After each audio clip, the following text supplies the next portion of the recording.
Usborne English readers, Frankenstein, retold by Mari McKinnon. When you hear this sound, turn the page. Captain Walton, there's someone out there! Impossible!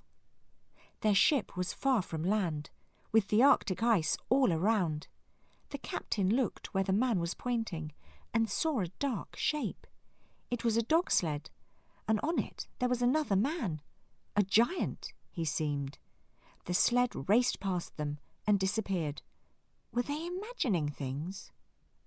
A few hours later, the ice began to break up, but it was still dangerous, and Captain Walton didn't want to sail further before the next day. In the morning, the captain heard shouts. He joined the men on the ship's deck and saw another dog sled. It was floating on a piece of ice. There was a man on it, but he looked close to death, and only one of his dogs was still alive. "Let us help you," the sailors shouted. "Where are you going?" "North," the man answered weakly, and the sailors carried him onto the ship. He was almost frozen and completely exhausted, but his eyes were still bright. For 2 weeks he rested, eating a little and growing stronger each day. At first, Captain Walton didn't want to worry him with questions, but finally the stranger said, "I want to tell you my story. You may find it hard to believe, but please listen. I have made some terrible mistakes. I don't want anyone else to do the same." "My name is Victor Frankenstein. I come from a good family in Geneva. My father married rather late in life, and my parents were able to travel around Europe until I was born. They loved each other, and they loved me very much. They wanted more children, but for some years I was an only child. When I was 6 years old, my mother visited a poor family in Italy. They had 5 children. The youngest was a little girl with fair hair. The family explained that her parents had died, and she was an orphan. They had cared for her until now, but they didn't know how they could continue. My mother offered to adopt the little girl. She had been so kind to the family that they agreed. And so I had a dear friend and companion, Elizabeth. 2 years later, my brother Ernest was born, and 5 years after that, another brother, little William. We went to live in the country outside Geneva, and I had the happiest childhood. I didn't have many friends at school, except for one boy, Henry Clerval, but I had my loving parents, my sweet Elizabeth, and my 2 brothers. I was a child who loved reading and studying. I was fascinated by science, and especially the science of living things. When I was old enough, I went to study at the University of Ingolstadt in Germany. The first terrible thing happened before I left. My mother became ill with a fever, and she never recovered. Elizabeth and I were with her before she died. "My dear children," she said, "take good care of your father and your brothers. I have always hoped that you 2 will get married one day. Promise me that, and I shall die happy." There was no medicine and no science that could save her. I felt so helpless. When I arrived at the university, I studied night and day. My teachers were amazed. Soon I knew almost as much as they did, but I wanted more. I wanted to discover the secret of life itself. I experimented with electricity and with the bodies of dead people. I saw how the bodies decayed after death. I wondered whether I could stop that decay and even reverse it. I began to make a body, using parts of other bodies. To make my work easier, I used the largest parts I could find. The thing that I made was a giant, taller than any man. I was too busy to eat or sleep, and I stayed in my rooms for days. Letters arrived from my family, but I didn't read them. Then, one autumn night, I forced electricity through the thing that I was making, and it opened its eyes. I looked down at its horrible greenish-white face and its black mouth. What had I done? I was exhausted. I fell into bed and slept, but my dreams were horrible. When I woke, the monster was standing beside my bed and looking down at me. I was terrified. I ran out of the room and through the town until I came to the inn where coaches arrived from other cities. I recognized the coach from Geneva. Someone was just stepping out of it. Someone that I knew well. Henry, my friend. Victor, we were so worried. What has happened to you? I was shaking with fever. Where are your rooms? Let me come with you.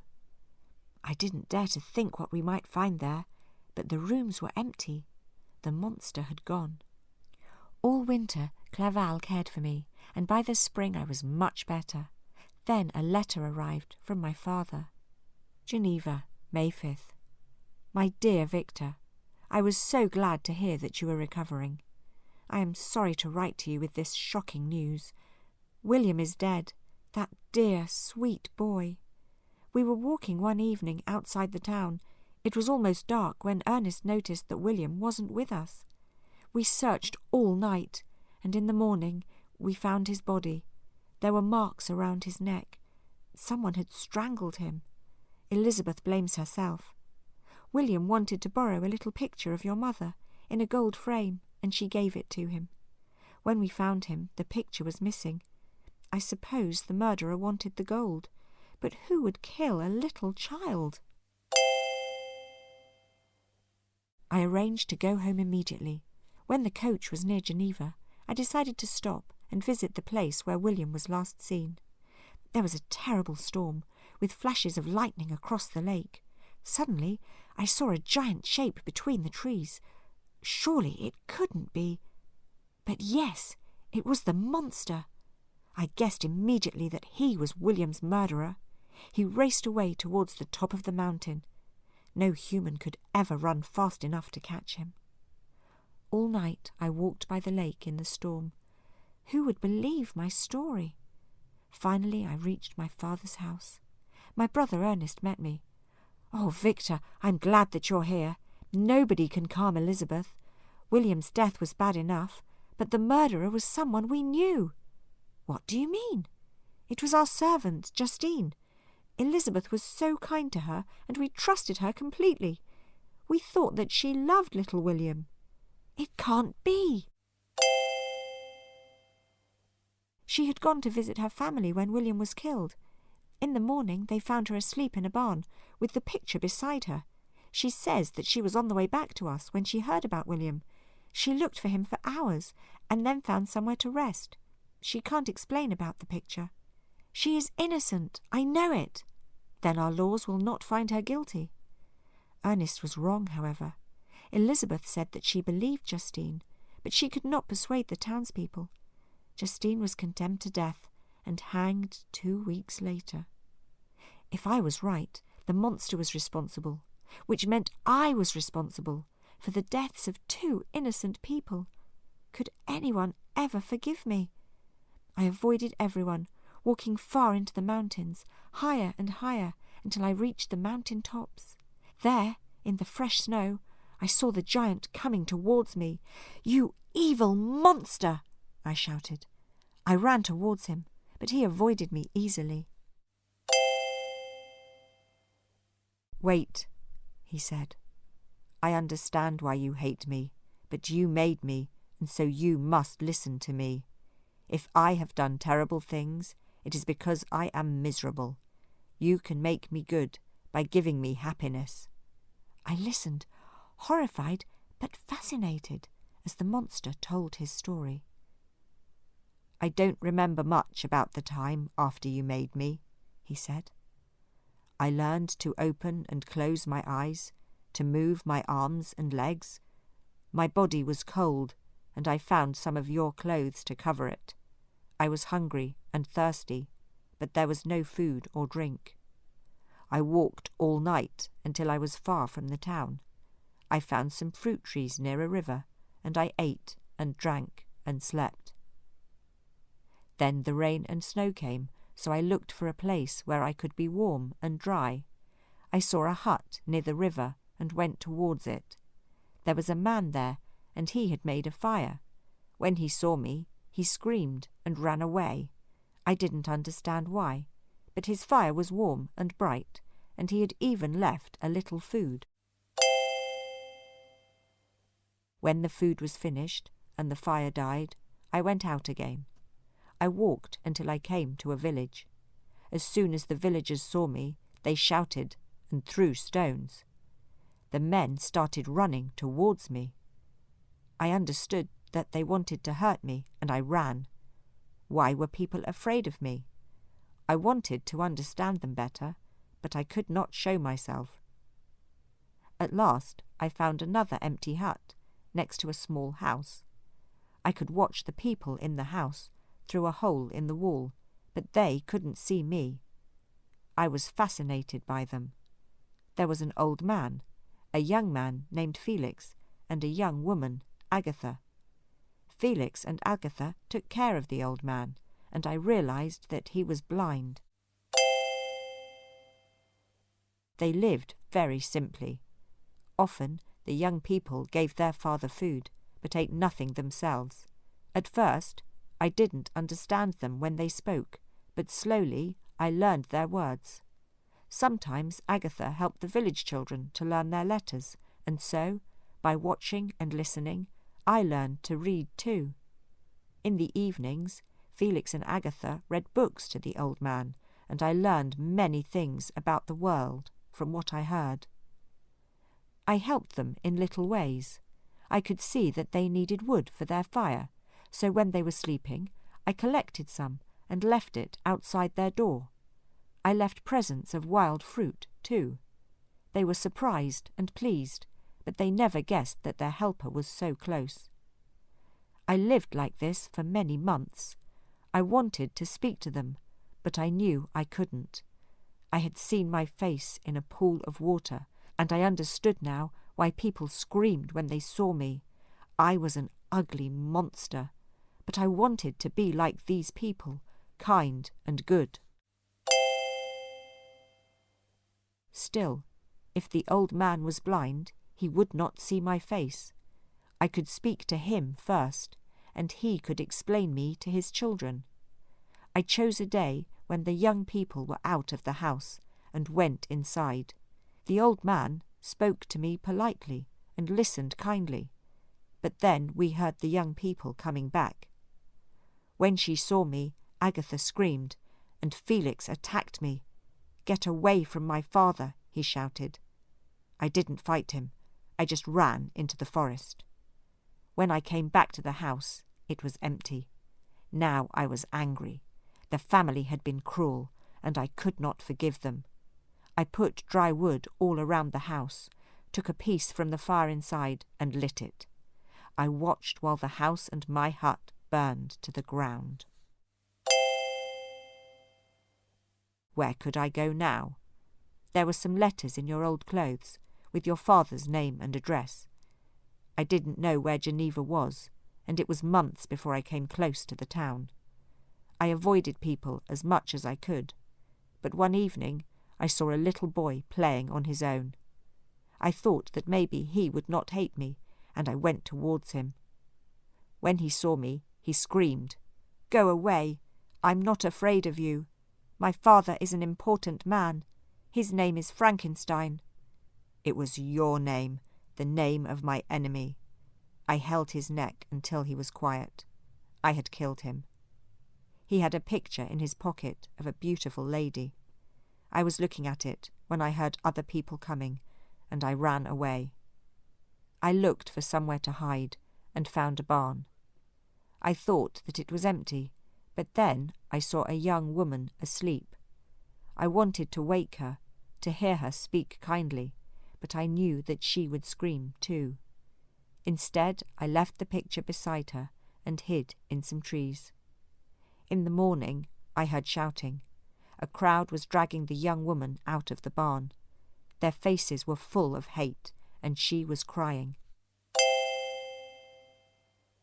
Some days later, I went back to the place where I had killed the boy. There was someone else there.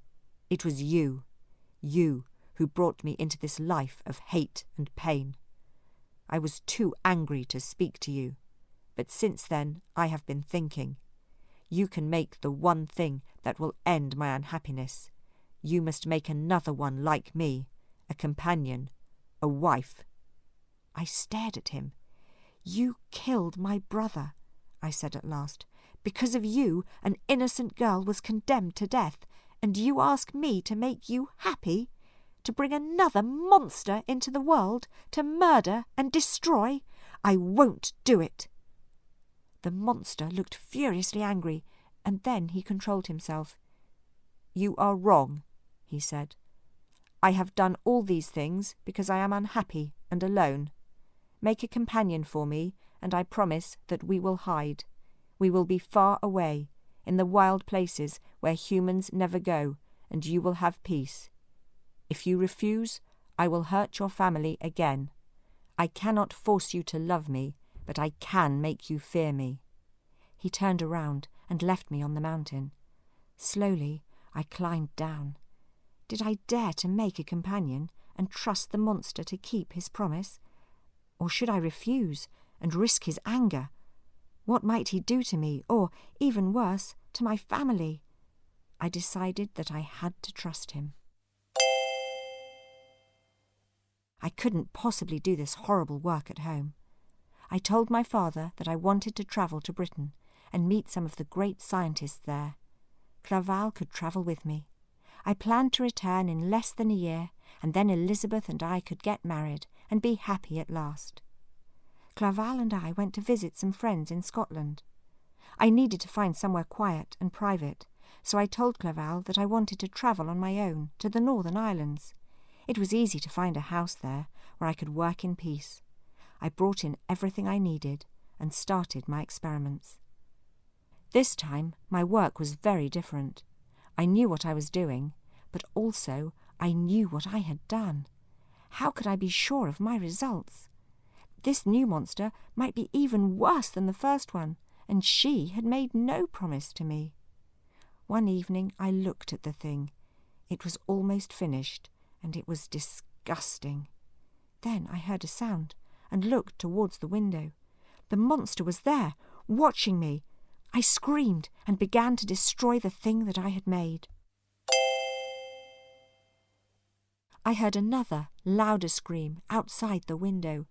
How dare you take happiness away from me? Oh, I will make your life miserable. I will find you wherever you are.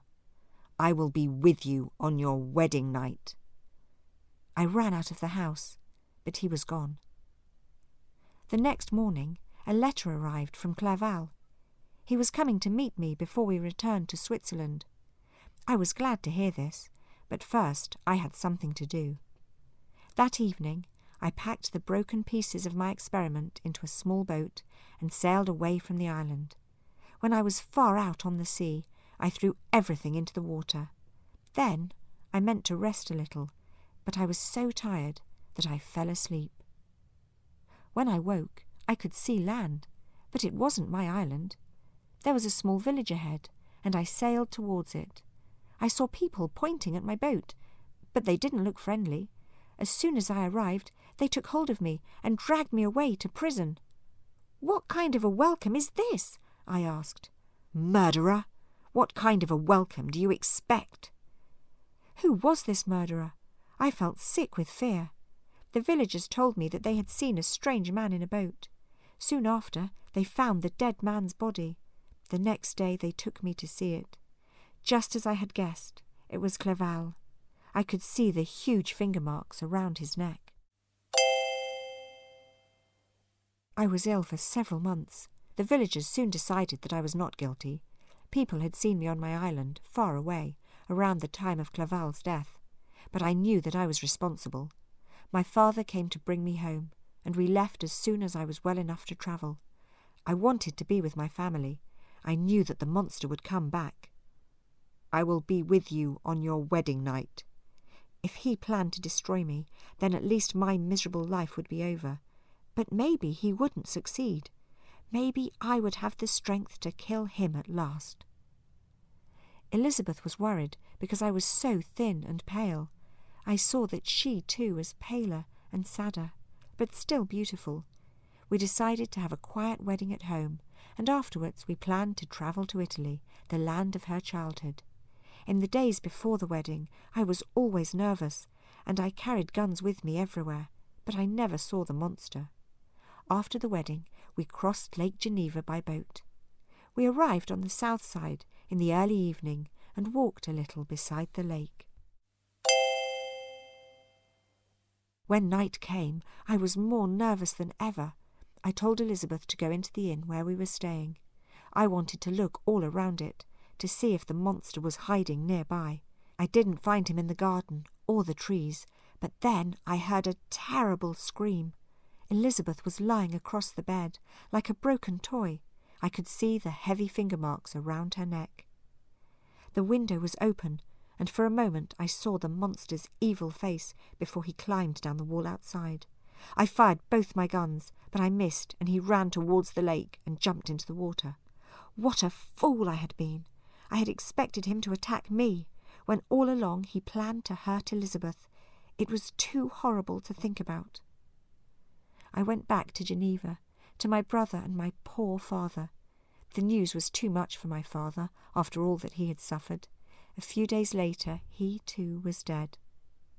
For some months I was between life and death, between sickness and madness. Slowly I recovered. Now only one thing mattered to me. I must find the monster and destroy him. I must follow him, even if he went to the ends of the earth. I went further and further north.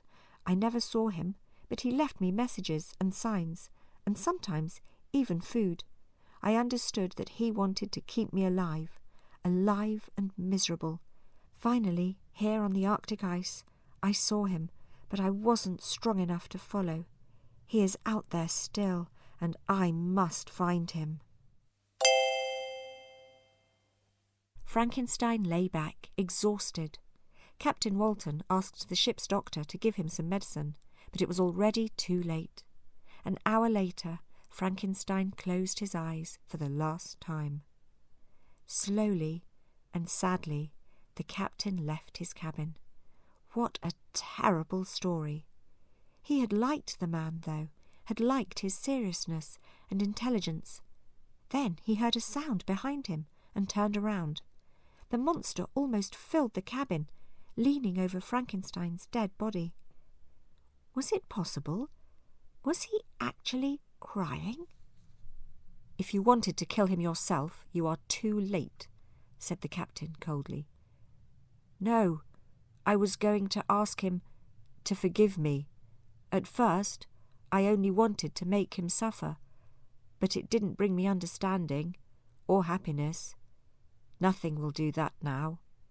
I am ready to die. I will go on until I can travel no further, and then, for the last time, I will build a fire and let it destroy me. You are the last human that I will ever see. Soon I will be gone forever. Goodbye." He climbed out of the cabin window and jumped down onto the floating ice. The waves carried him away from the ship, into the darkness and distance.